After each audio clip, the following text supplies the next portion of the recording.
Guys, kahit ako hindi invited sa birthday ng anak ni call center, pumunta ako ng kusa at hindi ko mapapalagpas ang handa. Yung birthday ng anak mapapalagpas ko pero yung handang spaghetti ay hindi. Sige, bati na tayo.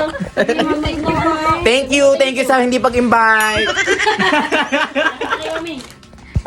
Hindi ka na kailangan invite. Hindi talaga, kaya ko pumunta mag-isa. Nakakita lang sa live ng TikTok talagang nagpunta din. Nakita ko ang TikTok mo, may spaghetti pala. Di ako sabi ko, hindi ako bababa.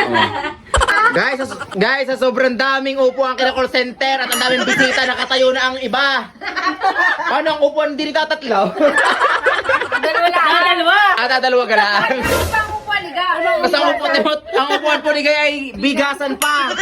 Diyos ko po. Isang hello naman dyan. Hello po! Magaling talaga siya. Pero ako ngayon ay nagmumukbang na ng pulutan.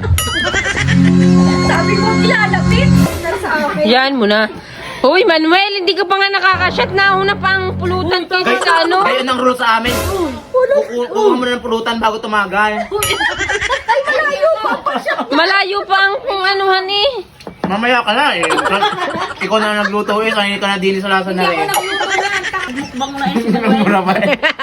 Ayaw mo pa kasing iabot. Balik mo agad sa kanya. Hindi pa nakakuha. Guys, tingnan si Manuel. Sa halip na nagiinom, minumukbang ang pulutan namin lahat.